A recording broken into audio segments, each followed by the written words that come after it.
sleeping with a lizard man. Many people are afraid of lizards, not wanting to touch or even just approach them. For them, the idea of having sex with a lizard sounds terrifying and ridiculous, but it is not so for the American Pamela Stonebrook. This bland jazz singer claims to have had sex with a lizard, and that her experience was amazing in every sense of the word. To be honest, Pamela is not talking here about an ordinary lizard, but rather about a 6-foot-long alien creature that looks like a lizard. About her experience she says, "The first time I had sex with an alien was different from all the lovemaking I've ever known. It was interesting and fun, and without going into details, I can say that that being was bigger than most men I've known. I remember exactly how I felt when I first saw him. I awoke from my sleep to find myself having sex with what seemed like a Greek god.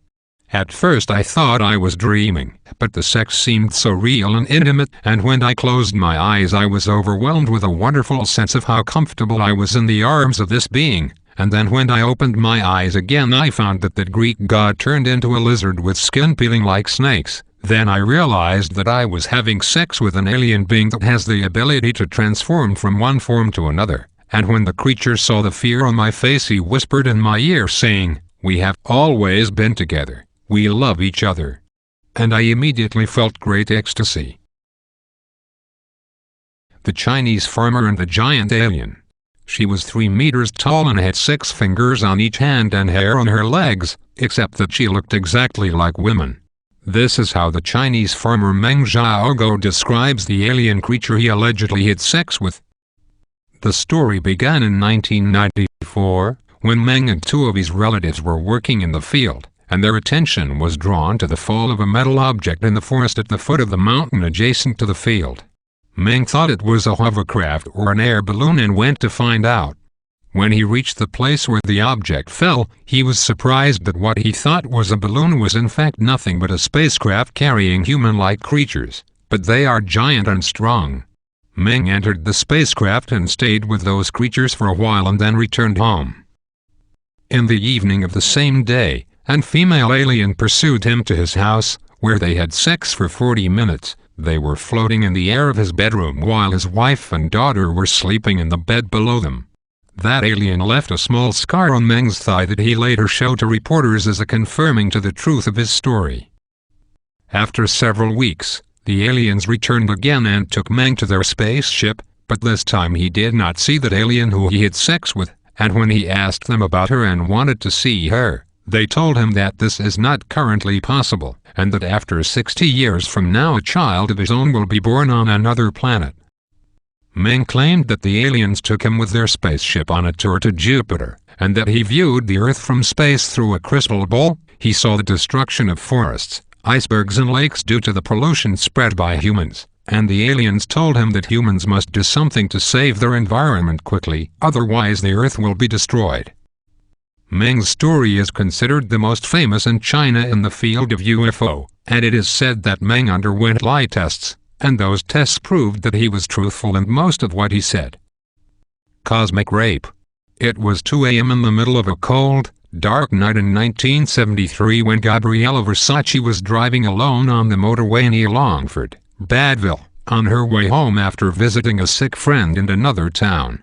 The road was completely empty except for a faint and distant light, which Gabriella thought came from a car ahead, but it seemed steady and not moving. As she approached that light, it started blinking quickly and then gradually dimmed until it went out completely, and as soon as the light disappeared, Gabriella's car engine started making a strange noise and then stopped completely for an unknown reason. Gabriella was terrified, for she was a lonely woman standing in the dark on the side of an empty road at that late hour of the night. She got out of the car and opened the front cover and then stared at the engine in despair, and while she was trying in vain to find the source of the malfunction, she heard a faint buzzing sound. Then the sound began to intensify and gradually approach her, but she did not find its source, and suddenly she felt a strong hand on her shoulder. Then, in a moment, she found herself lying on the ground, and when she turned to see the face of the attacker, she was surprised by a long metal object resembling a robot standing above her, and then everything sank into pitch darkness.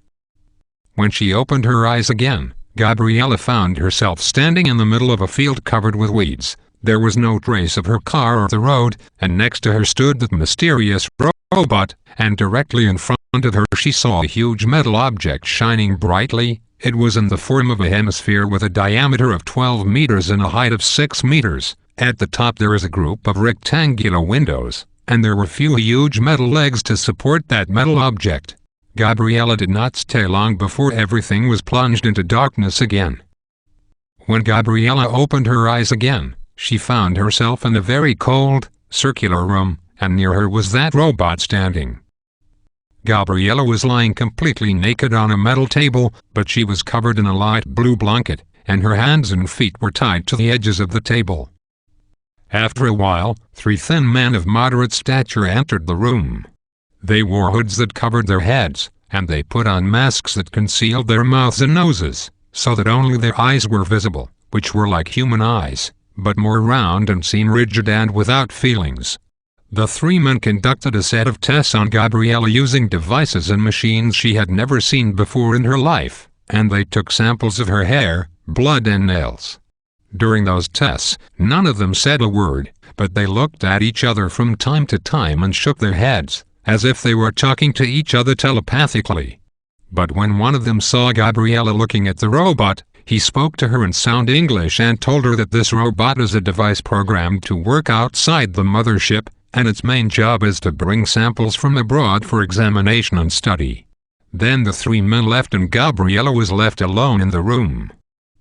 After a few minutes one of those men came back alone to the room and went to the table and lifted the cover off Gabriella and then stood staring at her body, and Gabriella felt that something terrible was going to happen. She writhed on the table trying to free herself in vain, and when the man saw her agitation and panic, he took out a pin of his pocket and stuck it in her thigh, causing her whole body to go numb except for her head, and she stopped moving completely. Then that man slowly climbed behind the table and stretched over Gabriella and slowly raped her without moving his body. Gabriella described her feeling at that moment of discomfort, but she did not feel any pain, and after the man finished, he came down from the table and left the room.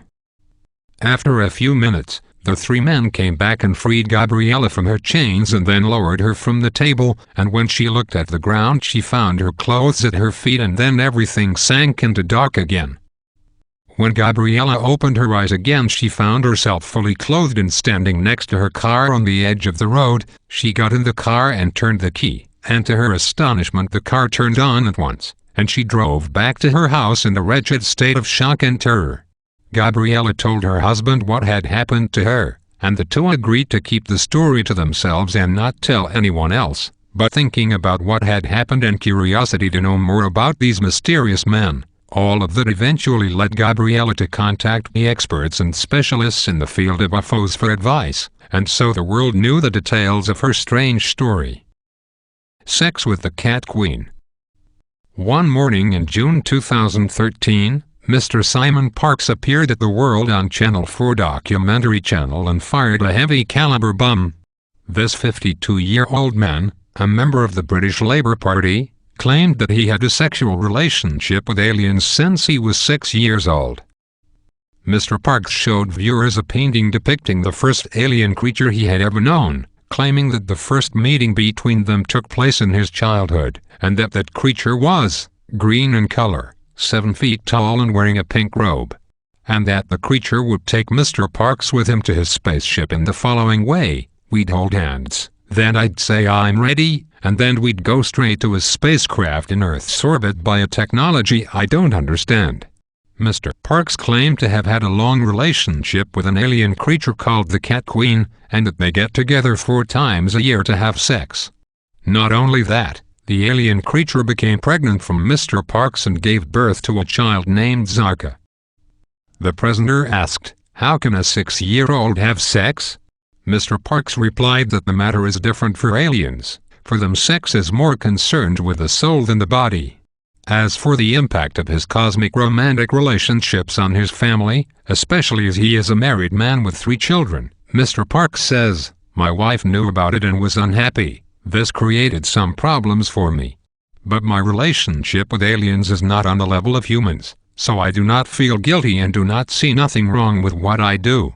Finally, I feel confused, because my idea about aliens revolved around two possibilities: either they would help us humans, or they would destroy us. But I never imagined that these cosmic travelers would come to our planet to have sex, as if what we already have on this fucking planet of harassers and rapists who are obsessed with sex are not enough, so we get more from the sky.